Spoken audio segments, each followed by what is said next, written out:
is touted as having more varied skills than anyone ever of that size. He played 23 minutes last night, scored 15 points, had 5 rebounds, 2 assists, and a block for the Spurs. Wilbon, did you see what you thought you'd see from Wembanyama? Not particularly, Tony, but I wasn't looking for anything specific. I just want to consume it. I just want to see what he's got against the best players in the world in games that count. That's all.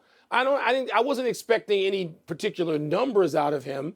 I like his demeanor, Tony, when it comes to winning and wanting to win and being disconsolate after the game, we're told from people who were there in front of him, that he didn't win the game. And it's a regular season game 1 of 82, and he's got 1,000,000 games to go in his life and even 81 more to go this year. I don't think there's playoffs in his immediate future, but okay. But, Tony, you see the skill set. You see the block shot. He steps out on Kyrie Irving. And, Tony, there was a stat out there, and it's sort of advanced, and I hate these advanced metrics, but this one is legit, where when he was on the floor, the shots came from an average of 17 feet from the basket. And when he was off the floor, they came from an average of 14 feet. So people are bolder, and they will get closer to the basket without Wembanyama flying out there, right? You know, like some figure they've never seen. So I think all of that goes into an initial impression. I just like the fact that he's not happy with a loss, that he's angry. The great ones hate to lose. Good place to start for him. Yeah, so my feeling is I don't want to be a killjoy as everybody rushes to canonize this kid, and I do not want to be put in a box as someone who doesn't think he's going to be great. That would be untrue. It would be unfair, and it would be a straw dog. But he had 15 points and 5 fouls, and his team lost at home. He's 19 years old. He has never played against players this big and this strong before. There are going to be a lot of nights where he's not as good as the guy opposite him in the first year or so. There's going to be 1 night, 2 nights, 10 nights, something like that. And my feeling about this is people ought to just hold on a second. This is a brand new world for this guy. And I'm going to say this other thing too, Mike. He's not Wilt Chamberlain. He's not Kareem. No. When they joined the NBA, they were older, they were stronger, and they had played against better people. So, you know, he may be everything you think. He may be revolutionary. He was not last night. Not last night. So. Agree with you. And let me add one more person. A person he could be compared to in the same jersey, David Robinson, who I think in his debut had 23 and 17, David Robinson, who was also like 23 years old too, and he mentioned 19. Older. So yes, physical maturity, but the emotional maturity, this kid is out there. But people need to just chill, just let the kid play. Let him get in a few games before we announce that he's the equal of Wilt or anybody like that. Just as Mick Jagger used to say, could you all just cool out? All right, Wilbon, you did Countdown last night. You watched all the games. There were 24 NBA teams in action. You were immersed in them like a hot tub. Who else and what else stood out to you? Tony, let me start with a game I was at for the tip and then wasn't there for that much longer, was the Celtics at the Knicks. Tony Porzingis. And this is why the Celtics make that trade. And as you and I know, we've seen that, and we've seen him miss 60 games. So there's that. It's game 1. But Tony, if he can play like that, I don't know if I counted 4 block shots on my own. I didn't see the stat sheet later. But if he can defend like that and hit shots, yes, that changes. If Porzingis can be your 4th best guy on the floor, no one has a 4th best player as talented as a 7'3" guy, as Porzingis specifically is. So he was one of them, Tone. And that's sort of on the high end. You mentioned Wembanyama, and that was notable. I'm going to go to a place that's just making me nervous already. The Chicago Bulls lose a home game. They get thumped by the Thunder. And I told you Oklahoma City is going to be real good this year now. All right? SGA is tremendous. But, Tony, the Bulls have to have a players-only meeting. They couldn't come into the season apparently ready. Their franchise committed to giving one extension after another. They kept their top 7 guys, and they got to have a players-only meeting because they get thumped at home by 20 by a team where guys aren't old enough to get a driver's license yet in OKC. Ooh, notable. Yeah, I made the worst viewing choice in history. I watched Indiana and the Wizards for a half. Actually, that wasn't the worst choice. If you watched Houston, which lost by about 100 to Orlando and only got 86 points, that would be the worst choice. But I watched the Wizards for a half, and there was no defense played in this game whatsoever. Absolutely none. Indiana had 73 points in the first half, and then the Wizards checked them to 70 in the second half. And every play, and Indiana, by the way, didn't make the playoffs this year. They finished 11th, right? And they got all these points. Every play was the same. A guy would dribble as fast as he could up the court, look to the wing, look to the corner, throw a pass, boom, three-point shot. Or a guy would dribble as fast as he could up the court, get caught in midair in the paint, and do something that vaguely resembled a layup and never, ever went in. Let me move on.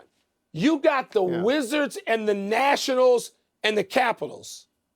What do you got? We got to get you off the local TV plane. Here's what I got. I got free time during the playoffs. Lots of free time. You do. You do. Afraid so. Let's move to the National Football League, where just days after losing to the Patriots, the Bills are back on the field against the Buccaneers tonight. Buffalo has lost 2 of its last 3, and the win, well, was kind of unimpressive over the Giants. A loss tonight would drop the presumed AFC power to 4-4 heading into Cincinnati. Tone, do you see tonight's game as a big deal, little deal, or no deal for these struggling Bills? Mike, I think it's a very big deal. I actually can't imagine them losing this game tonight at home. But if they were to lose this game, you could write them off. They'd be 4-4, and they would be done. I think that they would be done. They just had the terrible loss to New England where Mac Jones beat them like Tom Brady at the end of the game. They lost, I think it was the opening Monday night game, to the Jets.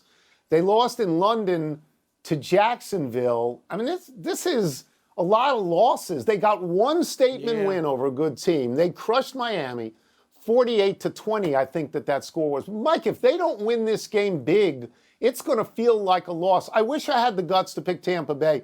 But they've lost 3 out of 4, and I think they're fading. I do. I picked Tampa a couple of weeks, and I'm like, okay, I don't know what to do with this game, and I got to fill out my confidence pool in less than 2 hours. Tony, it's a big deal. Now, but the only thing I'm going to caution is this. Didn't Aaron Rodgers one year, weren't the Packers 5-5, and they got on a roll and got to the Super Bowl? Didn't we see the 49ers once do this? I mean, you can do it. The problem is, Tone, the Bills don't seem to have that gear where they can just go, let's go now, and go rip off 5 or 6 wins in a row. They don't seem to be good enough to do that. So I'm like, we're expecting, what it's like when people keep asking Anthony Davis, he scored 20 in the first half, he can get 20 in the second half, right? Well, no. Well, 0. That's like asking too much. And so the Bills is asking too much, I think. Here's the thing about the Bills. The Bills are not good in close games. They do not have an authentic resume. They pound some teams, but in close games, it's dicey. So not good. I don't know. Their statistics are great, but there's always a but. Let's take a break. Coming up, what can the suddenly struggling Niners do to fix their pass rush? We're going to ask Booger McFarland. We're also going to ask him for a defensive lineman's perspective on Myles Garrett's leap over the offensive line to block that field goal. Leap. Mike, Josh Allen has great stats. He does, but they're 4-3. They don't add up. They don't add up. No. Pardon the Analyst Booger McFarland. Let's start with this. The 49ers, they have lost 2 straight games now. They have had trouble rushing the passer. They had no sacks against the Vikings, none whatsoever. You played defensive line. Is this a problem that's fixable? Yeah, Tony, I think the problem can be fixed. First, you got to identify the problem. And I think there's a problem that's twofold. Number one, they have a new defensive coordinator, Steve Wilks. And Steve Wilks isn't used to running their system. They didn't change their system. They left the system in place that was vacated by now Houston Texans head coach DeMeco Ryans. So there's a level of familiarity that he has to get used to how they play and how they rush. Everybody's referencing the play in the Minnesota game that Addison scored on. It was a blitz. It was like a 2nd and 3rd and long, and Steve called a blitz, and Addison broke 1 tackle, and they scored a touchdown. And Nick Bosa said something like, yeah, we normally don't blitz in that situation. Well, the reason he's blitzing is because their one-on-one rush isn't winning right now. And that's problem number 2. So you have a coordinator trying to familiarize himself with the new system, and you have guys like Nick Bosa, Javon Hargrave, Eric Armstead. Those guys aren't rushing very well right now. Usually sacks come in bunches, so hopefully this pass rush can kind of get tuned up here lately because they rely on that a lot, playing a lot of zone coverage behind those guys. Booger, I love talking about defense instead of just quarterback. So let's stay with defense and talk about Myles Garrett, who had 2 strip sacks, a blocked field goal, a pass defense, and 9 total tackles against the Colts. You've seen all kinds of athleticism in your career as a player and an analyst, even along the defensive line. Can you tell us what you saw from Myles Garrett, and particularly if you get to it, that blocked field goal? Yeah, well, Mike, think about this. And I know you cover basketball. You do a great job on Countdown. We've seen guys in the NBA that have 40, 42, 44-inch verticals. And you know how high they can jump. Now, imagine Myles Garrett, 6'4", 270. He had a 41-inch vertical leap at the NFL Combine. So when you saw him in that gap blocking the field goal, he literally jumped over the offensive lineman because if he would have touched them, that would have been a penalty. So he jumped over them in that gap and blocked the field goal, and that's just God-given ability. He was given that by the good Lord the day he came out of his mother's womb, and that 41-inch vert that he displayed was unreal. I don't know if me, you, and Tony, if our vertical together can get to 41 inches right now. No, not ours anymore. Is he the most athletic guy? Can you remember a more athletic guy at that position in all your time playing and watching football, Booger? No, I can't, Mike. Like he's the most to be 275 and 6'4" and still do that. Like you've seen guys smaller that are faster. You've seen guys smaller that maybe can jump higher, but he's 6'4" and 272. He ran 4.6 in the 40 and he vertical jumped 41. That is a freakazoid. Let's move to some college football and Heisman candidates. A couple of the leading quarterbacks had pretty tough weeks, but Marvin Harrison Jr. posted enormous numbers in Ohio State's win over Penn State. You played with his dad. How good is Junior? I think Junior is going to wind up being better than his dad, and his dad's a Hall of Fame receiver. So that should tell you everything. Like, they're built differently. Like, Marv was quiet. Marv was 6'1", about 185 pounds, Marvin Harrison Sr. Junior is 6'3". He's 210. He can run routes just like his dad. He's got the physicality to go up and body you, and he's probably going to run 4.4, 4.5 at the combine. So he's got the total package. And here's the thing that I love the most, Mike. You know, sometimes there's an old saying that hard work beats talent when talent don't work hard. Now, when you combine them both, this is what you get, because he's one of the hardest workers. Everybody tells me that they've ever been around. He's humble. He understands that everything that he hasn't been given to him. He's worked hard for it. So I can't wait to see where he goes. And Mel Kiper said this may be the highest graded receiver he's ever had since one Calvin Johnson. Wow. You don't want to hear what I'm going to say because Wilbon wants the Bears to draft him with the first pick. Yeah, buddy. Yes, he I has said that to me. Draft him with the first pick. We'll get you out of here on this. Michigan is off this week. They're at the center of the biggest story in college football right now. If this sort of sign stealing is so bad, Booger, why do you think other coaches have not condemned Jim Harbaugh for this? Because they're all doing it. There's an old saying, you better sweep around your own front door before you try to sweep around mine. And I think a lot of guys are saying, you know what? I better not say anything, because if I say something, they're going to go back and look at that surveillance video and may find other guys in my program that are doing it. I talked to one guy who was a college coach, and he simply said this. This has been going on forever. As a matter of fact, they used to go to the spring game. When it's a very low-key environment, they would go to the spring game and video the signals in the spring and keep a Rolodex for the fall. So this has been going on for a long time. I think that's why Michigan fans are agitated. Now, with all that being said, did they break a rule? Yes. Is the NCAA on their campus right now investigating them? Yes. What's going to come of this? I don't know, but the fact that they are on campus right now investigating them tells me that the NCAA is doing something that they don't normally do. They're moving swiftly and they're taking it seriously. Appreciate it. Anytime. Y'all have a good one, guys. Let's take one last break. Still to come, could Juan Soto end up on the Yankees? Sure. Oh. Why not? Really? Is Why that not? what we're starting the hot stove with? That's not even hot stove time yet. Dusty Baker says, I'm done. I'm done. Dusty. So that's a great answer by Booger, that because they're doing it too. Of Yeah. course they're. Happy time, people. Happy 74th birthday, Mike Hargrove. A career 290 hitter. Hargrove was Rookie of the Year in 1974 as a first baseman for the Texas Rangers when he hit 323. Hargrove made the All-Star team in 1975. In all, he played 12 years, mostly with Texas and Cleveland. But he was best known for his interminable fiddling around the plate before stepping in for the pitch. Indeed, Hargrove was nicknamed the human rain delay. It's the behavior of hitters like Hargrove and Nomar Garciaparra that helped make the pitch Nomar. clock necessary. Hargrove later managed Cleveland to 2 World Series appearances. But I ask you, Wilbon, were the recent playoffs ruined by the pitch clock? Was the drama short-circuited by the pitch clock? Or is faster baseball better baseball? Yes, faster baseball is better baseball. You don't need all that. Nomar was more dramatic than Hargrove to me, Tony. I mean, Nomar, who I love as a player, it was like fascinating to watch, particularly if you were at the game and Nomar was at bat. You just go, oh my God, what is he doing? Not so happy anniversary, James Harrison, on this day 15 years ago.